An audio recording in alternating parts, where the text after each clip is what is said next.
Vous êtes bien sur Grand Littoral TV, c'est votre chaîne d'information régionale. Voici une nouvelle édition du journal préparé par l'ensemble de la rédaction ce lundi 4 novembre. Et vous le savez, on démarre par vos prévisions météo, avec encore beaucoup de grisailles et d'humidité imprévues aujourd'hui, parfois quelques rares éclaircies, un peu d'accalmie entre deux averses, mais c'est quand même la pluie qui va dominer cette journée, avec des températures de saison, 12 degrés sur le littoral Côte d'Opale, jusque dans l'intérieur des terres, à Saint-Omer notamment. Les prévisions météo complètes, comme toujours, après ce journal. À la une de cette édition, d'abord sur Grand Littoral TV, voici ce qui sera peut-être l'image de l'année à Calais. L'arrivée du Dragon ce week-end et cette immense fête populaire durant 3 jours. Dès vendredi, et malgré une météo difficile et humide ce week-end, la foule était au rendez-vous pour apercevoir la bête mécanique, ce monstre de 72 tonnes, animé et piloté, qui a véritablement émerveillé les Calaisiens et les touristes venus ce week-end.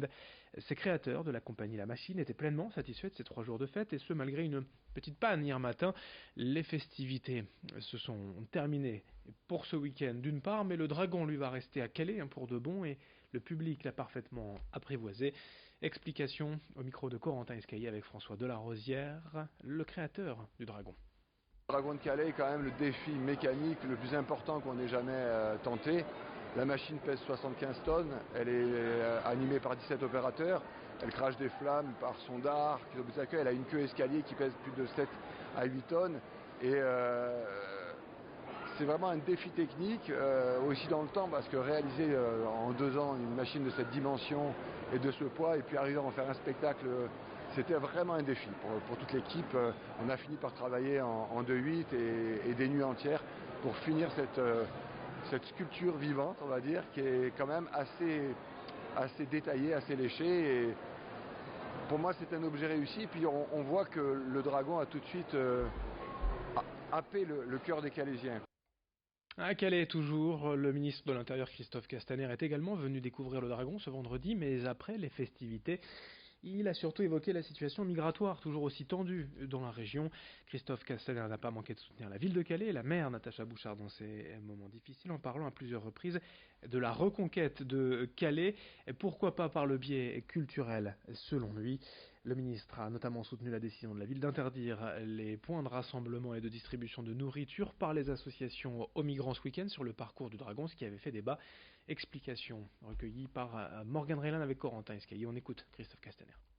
Je comprends parfaitement la décision de Madame la maire de Calais, qui n'a pas voulu ces dernières semaines voir une évolution dans le comportement des migrants, qui étaient plutôt localisés à proximité des centres d'accueil dont l'État assure la gestion et la sécurité. Et donc elle a pris cette décision. Cet arrêté, à mon sens, est parfaitement légal. Mais ce qui compte pour moi et qui est essentiel, c'est que nous puissions d'abord tarir cet appel qui tourne vers le Royaume-Uni avec tous les risques que l'on connaît, notamment sur les traversées, mais surtout que ceux qui sont là, nous puissions les accompagner pour celles et ceux qui doivent être protégés. Nous le faisons, nous les hébergeons par des mises à l'abri, nous leur proposons des repas, et puis aussi faire passer ce message qu'il n'y a pas d'Eldorado dans des migrations économiques vers le Royaume-Uni, et qu'il n'y a pas ici à Calais une sorte de porte magique qui ferait qu'en venant ici on trouverait l'Eldorado. Autre actualité au chapitre fait divers. Hier soir, un appartement de l'immeuble Camélia au Touquet, situé avenue John Whitley, a pris feu hier soir, et une octogénaire intoxiquée par la fumée a dû être transportée en urgence à l'hôpital de Lille. 24 personnes ont été évacuées de l'immeuble Camélia, avenue John Whitney au Touquet, hier soir, suite à cet incendie. Dans cette édition, également, on va évoquer plus largement dans la région l'ouverture du salon Aménago ce week-end à Lille Grand Palais, 15e édition de ce rendez-vous automnal dédié à l'habitat. 300 exposants présents durant 10 jours pour vous aider à repenser votre maison, d'une simple touche de déco à une complète rénovation du sol au plafond.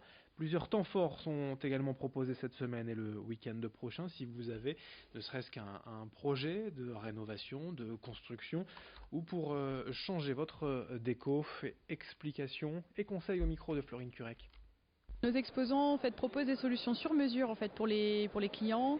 C'est un vrai souhait aujourd'hui de se démarquer aussi de la grande distribution, de ce qu'on peut connaître et de vraiment aller sur un conseil très personnalisé. Donc le suivi de chantier est beaucoup plus important aujourd'hui avec les exposants qui sont sur le salon. Et ce qu'on voit de plus en plus, voilà, c'est vraiment des produits adaptés à la demande de chacun par rapport à sa maison. Alors la place des experts justement, c'est l'occasion d'avoir des conseils gratuits et personnalisés pendant toute la durée de l'événement avec des architectes d'intérieur, des architectes également. Donc si aujourd'hui on est complètement perdu pour se lancer dans un projet de rénovation ou d'aménagement d'une pièce, on peut tout à fait trouver conseil, des inspirations aussi avec les experts qui sont présents. Allez, après ce petit détour à Lille pour le salon Aménago, retour sur la Côte d'Opale en images. Prendre des nouvelles du fort d'Ambleteuse, ce monument historique construit au XVIIe siècle et posé à l'estuaire de la Slack. Comme d'autres constructions en bord de mer, le fort s'affaisse d'année en année, rongé par les marées, le vent, l'érosion naturelle. Pour sauver la dernière des 7 sentinelles de la mer construites par Vauban sur le littoral boulonnais, des travaux ont été entrepris par l'association des Amis du Fort. La première tranche s'est achevée par des enrochements pour protéger le rempart qui fait front à la mer, mais d'autres travaux plus importants encore sont prévus. Écoutez l'un de ces bénévoles au micro de Morgan Reylan. Nous devons encore réparer ce qu'on appelle le mur à redans, époque Napoléon Ier. Donc c'est un deuxième chantier. Le troisième chantier sera la rénovation de l'écurie, du toit de l'écurie. Et le tout gros chantier, ce sera la terrasse sommitale qui prend l'eau et qu'on doit absolument réparer très très rapidement. On termine avec des nouvelles de la tenue que portera Florentine Sommers, Miss Dunkerquois, Miss Nord-Pas-de-Calais désormais, qui représentera donc la région à Miss France le 14 décembre. Le créateur de mode, le styliste Jonathan Legrand, en charge de la création des costumes régionaux de nos Miss depuis 2015 et qui a déjà fait les robes d'Iris Mittenard ou de Maëva Cook, est en plein travail. Vous le voyez, une tenue bien évidemment régionale, symbolique, traditionnelle de la région lui a été commandée avec un cahier des charges important. On écoute Jonathan Legrand au micro d'Idil Gunaï. On a certaines règles qu'on doit respecter évidemment, on doit être attentif au côté sexy, pas tomber dans la vulgarité, enfin c'est des petites choses auxquelles qui sont assez faciles à retenir et c'est plus pour le costume régional où on a plus de contraintes. Ça reste un costume de scène, donc du coup il faut que ça soit impactant visuellement, aussi bien de près que de loin. Il faut évidemment que ça soit facile à enfiler et à désenfiler parce que c'est un passage sur l'élection Miss France qui dure très peu de temps, donc elles ont peu de minutes pour se changer et il faut que ce soit aussi pratique pour danser, les escaliers, pas trop ombre. Fin de cette édition sur Grand Littoral TV. À suivre dans un instant vos prévisions météo puis d'autres infos dès le prochain quart d'heure. Très bonne journée à toutes et à tous.